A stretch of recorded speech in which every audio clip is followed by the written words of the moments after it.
দেখো সকাল সকাল মামের কাছে আদর কাছে মামের কাছে আগে মাম মানে ওটা ওর মাম ওটার মাম, যদিও বুবলাই এখন মাম্মা বলে ডাকে বোনকে। দেখো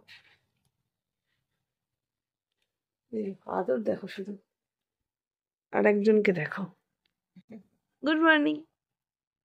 হ্যালো বন্ধুরা, good morning, welcome welcome back to my channel. আমি তোমাদের বন্ধু চন্দ্রিমা এসে গেছি একটা নতুন দিন নিয়ে, নতুন ব্লগ নিয়ে, নতুন ভিডিও নিয়ে। তো এই যে আমার বোন, যে আজকে তুতুল সুইটসকে স্কুলে পাঠায়নি, যদিও কালকে রাত্রে প্রতিদেবের আসতে একটু দেরি হয়েছে, এবার তুতুল সুইটস ওর সাথে দেখা করবে বলে মানে ওকে আর ঘুম পাড়ানো হয়নি, ঠিক আছে। তখন ডিসাইড করা হয়ে গেছিলো যে তুতুল আজকে স্কুলে যাবে না। তারপর রাত্রিবেলার থেকে ওর এত পেটে ব্যথা শুরু হয়েছে মেয়েটার, যে কারণে ঘুমোতে ঘুমোতেই ওর 3টে বেজে গেছে। তাই জন্য আজকে বাড়িতেই রয়েছে। আমাদের তো হিসাব বলছিল আজকেই বাড়ি চলে যাব, কিন্তু আমরা তো হিসেবের বাইরে, মানে আমি বিশেষ করে কোথাও গেলে আমারটা হিসেবের বাইরে হয়ে যায়, বাকি কারোরটা হয় না। বাকিটা যদি আমার বাড়িতে কেউ যায়, তারা শুক্রবার বাড়ি যায় মানে শুক্রবারই যাবে, আমারটা শুক্রবার মানে পরের শুক্রবারও হয়ে যেতে পারে, ঠিক আছে। আমার তো ওটাই হয়, ঠিক আছে। তো চলো দেখি, আজকে আমি বুঝতে পারছি না বাড়ি যাবো কি যাবো না। হ্যাঁ মানে আমি গাড়ি গাড়ি বুক করে গাড়ি ক্যান্সেল হয়ে যায় আমার, এগুলো আমার আমার সাথেই হয়, ঠিক আছে। দেখি বাড়ি যাই না যাই তোমাদেরকে জানাবো। আজকের পুজো দেওয়ার আমার পতিদেবের। গোপু সোনাকে দেখে নাও সবাই। বাইরের ওয়েদার যথারীতি সেম। আমার মনে হচ্ছে আজকে বাড়ি যাওয়া হবে না এই ওয়েদারে। ইচ্ছা আছে প্রতিদেবকে আজকে অফিসার বলবো যেতে হবে না, দেখা যাক। কেননা এই 2-4 দিন, লাস্ট 2-4 দিন অফিসের বিশাল প্রেশার ছিল, ঠিক আছে। তো দেখি, যেটাই হোক তোমাদেরকে জানাবো। দেখো বোনদের ওই কালকে রাত্রে যেটা দেখাচ্ছিলাম পার্কিংটা, এই দিকটা দেখো, এই ফ্ল্যাটগুলোতে তাও ব্যালকনির দিকটায় রোদ থাকে জানো তো, এই দিকগুলোতে, এই যে এইগুলোতে বোনদের এই পার্টটাতে, মানে এই বিল্ডিংটাতে যারা আছে তাদের ব্যালকনিতে একদম রোদ পড়ে না। রোদ ব্যালকনি কি কোনো জায়গাতেই সারাদিনে কোথাওই রোদ আসে না, বাইরের তাপে যা জামা কাপড় শুকায় সেই রকম কষ্ট করে শুকানো আর কি। আর এই যে এখানে এসির ইয়েটা আছে, এই গরম হাওয়াটা আসে, এসি চালিয়ে রাখিস তাতে শুকায়। দেখো নিম গাছ, নিম গাছ দেখতে না আমি খুব ভালোবাসি, আমি জানি না কেন নিম গাছ দেখতে আমার খুব ভালো লাগে। আমি যখন রায়পুর ছিলাম তখন দেখেছিলে তোমরা পাশে একটা নিম গাছ আছে। এই যে উল্টো দিকের রাস্তাটা দেখতে পাচ্ছ, যেখানে একটা মেরুন কালারের গাড়ি দাঁড়িয়ে আছে, এখানে কোনো একটা স্কুল আছে, স্কুল কি নার্সিং কলেজও হতে পারে। সব একটা নির্দিষ্ট টাইম মেয়েরা যায় আসে। তো ওয়েদারটা কিন্তু খুব সুন্দর। আমাদের হঠাৎ একটা প্ল্যান হলো বেরোনোর, ঠিক আছে। এবার বুবলাই এসে এতবারই এমনভাবে জিজ্ঞাসা করছে না যে কোথায় যাচ্ছ মা, কোথায় যাচ্ছ মা, যে কারণে আমি ঠিক রেখে যাওয়ার জন্য আমার মনটা সায় দিল না। প্রথমে কথা বলেছিল যে মা বাবা থাকবে, তো 3টে বেবিকে রেখে যাওয়া হবে, কিন্তু না, ওই জন্য 2টো বেবিকে, বড় বেবি দুটোকে নিয়ে যাবো না, টডলার দুটো আমাদের সঙ্গে যাবে, নিউবর্নটা শুধু থাকবে। তো চলো যাওয়া যাক। ধনুকবাবুকে না এখনো নিউবর্নই এসে যায় মুখে, যদিও নিউবর্নের থেকে নিউবর্ন স্টেজটা তো খুব বেশি দিন হয় এই যে পার করেছে, যে কারণে হয়তো 6 মাস পর্যন্ত তো নিউবর্ন বলি আর কি। তো যাই হোক, চলো বেরোবো এবার। 2 মেয়েকে সেম ড্রেস করিয়েছি, নতুন ড্রেস বোন কিনে রেখেছিল যেগুলো, কোথায় দেখাচ্ছি, আচ্ছা বেরোই, বেরিয়ে দেখাচ্ছি। এই দেখো, শুকনো যে 2 দিন ছিল আমরা বেরোইনি, এরকম বৃষ্টি হচ্ছে আমরা বেরোচ্ছি। এই যে আমার 2 কন্যা বোন, দুজনের নতুন 2টো ড্রেস পরেছে। দেওয়ালে বাওয়ালে, চলো 2 ছানা নিয়ে সাহস নিয়ে বেরোচ্ছি আর কি। তো প্রথমে আমরা একটা ভিডিও গেম প্লে জোনে ঢুকেছিলাম, যেখানে ঢুকে আমার মেয়েরা ভীষণ আনন্দ পেলো, আমার ভীষণ অস্বস্তি হচ্ছিলো, জানি না কেন, একটা অদ্ভুত সাউন্ড ভিডিও গেমের, আর এই আলো, ঠিক আছে। কিন্তু আমার মেয়েরা কিন্তু সেখানটা ঢুকে এই ছোটো ছোটো খেলনাগুলো, মানে এই রাইড টাইপের খেলনাগুলো পেয়ে ভীষণই খুশি হয়েছিল, ওরা খেলছিলেও। তো তারপর আমরা গেলাম অন্য একটা প্লে জোনে। ওই ভিডিও গেম প্লে জোনটার থেকে তো আমি কোনোভাবে ছেলেদের মা কেঁদেবাজি করে পালিয়ে এলাম, এসে এখানে একটা প্লে জোনে এসেছি। এখানে এটার নাম হচ্ছে জাস্ট জাম্পিং। তো দেখো আমার মেয়েরা সেখানে এসে একা একাই জুতো খুলছে। তো এখানে এসে মনে হলো মোটামুটি আমার বাচ্চার বয়সী বাচ্চাদের জন্য এটা পারফেক্ট, ঠিক আছে। এখানে ওই মোটামুটি 7-8 বছর পর্যন্ত বাচ্চা বোধহয় অ্যালাউড, ঠিক আছে। আর তার পরের বয়সী বাচ্চাদের জন্য স্পেসিফিক কি 2-3 রকম কিছু খেলার ব্যাপার আছে। তো এখানে প্রথমেই ওদের দুজনকে 2টো স্টিকার দিয়ে দেওয়া হলো, বুকের মধ্যে লাগিয়ে দেওয়া হলো। আর তারপর এই পুরো প্লে জোনটার যে ফ্লোরটা সেখানে উইদাউট মানে সক্স যাওয়া যাবে না। তো এখান থেকেই আমাদের মেয়েরা দুজনের কেউই সক্স পরেছিল না, মোজা পরে যায়নি, যে কারণে দুটো মোজা কিনতে হলো। মোজা পিছু 40 টাকা করে নিল, ঠিক আছে। তো সেই মোজাগুলো পরিয়েও দিল ওদেরকে। আর আমাকেও একজোড়া মোজা কিনতে হলো, কেননা আমি পারমিশন নিয়েছিলাম ভেতরে যাওয়ার জন্য, কিছুটা ভিডিও করার জন্য আর কিছুটা মেয়েদের সাথে থাকার জন্য। তো যাই হোক, ভেতরে গেলাম। দেখতেই পাচ্ছ একটা বড় দুটো স্লিপ পাশে। প্রথমে আমি যেটা দেখে ভাবছিলাম স্লিপটাই চলছে, তারপর দেখলাম না, স্লিপের মধ্যে যে লাইট করা আছে সেটা চলছে। আর এখানে দেখো একটা মেশিন মতন, যার মধ্যে কিছু বল ফেলে দেওয়া আছে, অনেকটা সেই কম ভাঙার মেশিনের মতন। আর এখানে 2-3 জন ছিলেন, যারা ওদেরকে ধরে ধরে নিয়ে খেলা করাচ্ছিলেন, ঠিক আছে, প্রত্যেকেই মহিলা।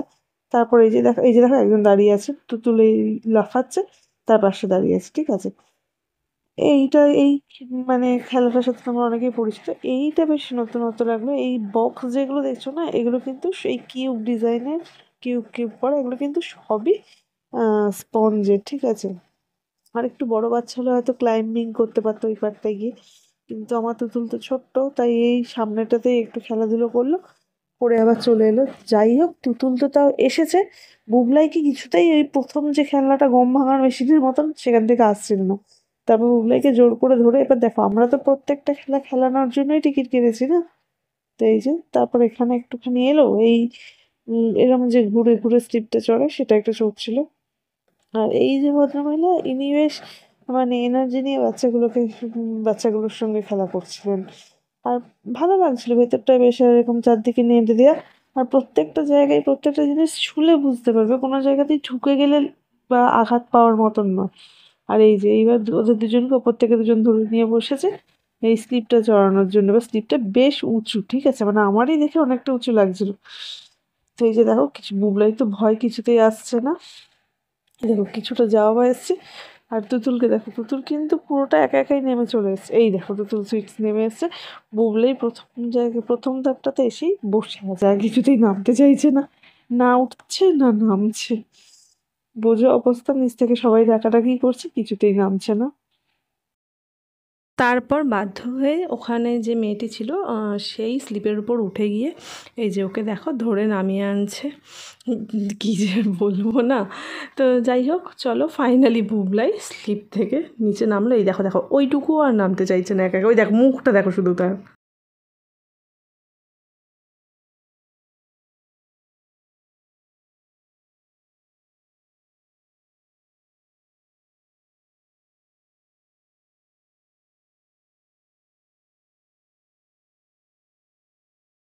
তো চলে এসো, চলে এসো, হ্যাঁ হ্যাঁ। চলে এসো, চলে এসো, চলে এসো, চলে এসো। হ্যাঁ, মাম কিনে দেবে, এসো এসো এসো। চলো, চলো সেই স্কুটার। ভয় পাচ্ছি কিন্তু, তোমরা ভয় পাচ্ছ না? বোঝো খেলা। আমরা যেখানে গেছিলাম আর কি, সিটি সেন্টারে, আমাদের একটা লাঞ্চ প্ল্যান হয়েছিল অ্যাকচুয়ালি, ঠিক আছে। তো লাঞ্চ প্ল্যানটা সাকসেস হওয়ার জন্য পুরো তালগোল আমাদের হয়ে যাচ্ছে, ঠিক আছে। যাবো আমরা পার্ক স্ট্রিট, ঠিক আছে। কোথায় রাজারহাট, কোথায় পার্ক স্ট্রিট, ঠিক আছে। কেননা পার্ক স্ট্রিট প্ল্যান করা হয়েছে, ওখানে প্রতিদেবের অফিস, আজকে অফিস ওকে যেতেই হতো। এবার তো সেইখানে যে কারণে অফিসে গেছে, অফিস থেকে ওখানে আমাদের সাথে মানে চলে আসবে, ওখানেই জয়েন করবে। তো যে কারণে তো সেই অনুযায়ী প্ল্যান হলো। তো এবার আমরা ঠিক করলাম যে ও গিয়ে একটু অফিস করবে। আমরা আমরা প্রথমে তো আমরা একা বেরোবো, ঠিক ছিল। বাচ্চাগুলোকে দেখে আমার একটু মায়া হলো, তাদেরকে সঙ্গে নিলাম। এবার সিটি সেন্টারটা একটু মানে ঘুরিয়ে টুরিয়ে বা আশপাশটা কোথাও একটু ঘুরিয়ে তারপর আমরা ওখানে যাব, মানে এইরকম একটা প্ল্যান হলো। তাহলে বাচ্চাগুলো ওখানে গিয়ে বোর হবে না, কেননা রেস্টুরেন্টে কতক্ষণ বসে থাকবো। ও বাবা, সিটি সেন্টারে গিয়েই তুতুল এসা কান্না টান্না জুড়ে ঘুমিয়েও পড়লো, ঠিক আছে। যে কারণে তুতুলকে আমরা বাড়িতে রাখতেছি, কিন্তু বুবলাই এখনো জেগে আছে, তাই বুবলাই আমাদের সঙ্গে যাবে, তাই তো বুবলাই? তো বুবলাই যেহেতু ঠিকঠাক আছে আপাতত, তাই আমরা বুবলাইকে নিয়ে যাবো, তুতুলকে বাড়িতে রাখতে এসেছি। তুতুল থাকবে। এবার বুঝে উঠতে পারছি না যে কখন ফিরবো। ফেরাটাও তাড়াতাড়ি করতে হবে না, মায়ের একার কাছে বাচ্চাগুলোকে, মানে ঢোলক বাবু আর তুতুল দুজনেই মায়ের কাছে থাকবে। খারাপ লাগছে, ঠিক আছে, কিন্তু আমি যদি এখন বলি, সত্যি আমার খারাপ লাগছে, কিন্তু আমি যদি এখন বলি যে আমি যাবো না, এরা প্ল্যানটা ক্যান্সেল করবে, ঠিক আছে। এবার দাদা আজকে অফিস যায়নি যাওয়াটার জন্য। তো চলো, আর বাবা বেরোচ্ছে, বাবা বাড়ি যাবে, তাই বাবাকে মা ফ্লাইওভারের ওখানে নামিয়ে দেওয়া হবে, আমরা বাবাকে নিয়ে বেরিয়ে যাব। তো তারপর ওখান থেকে আসার সময় এই বিশ্ব বাংলা গেটের কাছ দিয়ে যখন আসছিলাম ভাবলাম এই গেটটার একটা ছবি তুলে রাখি। আর এখানে তখন খুব মেঘ করেছে, ঠিক আছে, মানে প্রচন্ড বৃষ্টি আসবে আসবে করছে। তো যাই হোক, আমরা যেহেতু গাড়িতে ছিলাম তাই টেনশনটা ছিল না। আর এই রেস্টুরেন্টে খেতে আসবার একটা প্ল্যান হচ্ছিল। ফাইনালি আমরা যেখানে লাঞ্চ করতে আসার প্ল্যান ছিল পার্ক স্ট্রিটে, সেখানে এসে গেছি। আমরা জেনারেলি এখানেই আসি, এই যে মানে দাদার বোন প্রতিদিন এখানে এসে আমাদের সঙ্গে দেখাটা করবে বা কতক্ষণে আসে। আমরা যা খাবার অর্ডার করছি সব একবার এসে গেছে, ঠিক আছে। টিক্কা কাবাব, রাইস, এটা চিলি আইটেম, চিকেন, ডাক, সব একসাথে, রুটি, ভাত যা ছিল সব এসে গেছে। আমাদের খাওয়া শেষ, মানে শেষ মানে হাত ধুয়ে এসেছি তখন প্রতিদিন এসছে, ঠিক আছে। একসাথে খাওয়া দাওয়া হবে, ঠিক আছে, এই একসাথে খাওয়া দাওয়া, বোঝো অবস্থা।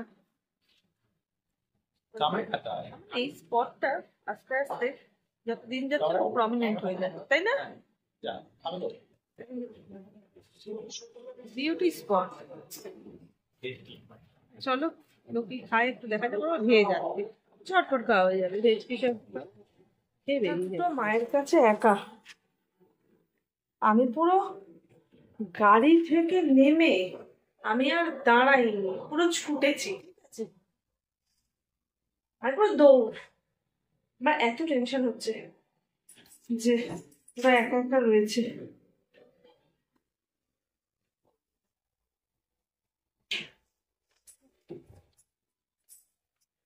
দেখি দেখি গিয়ে কি করছে, আমি জানি না কেন ছানাপোনা রেখে যাওয়াটা যে আমার কাছে কি টেনশনের বিষয়, সে শুধু ওপরবেলার আমি জানি। ব্যাগটা কাঁধে নেওয়ারও সুযোগ হয়নি, নিয়েই ছুটছি।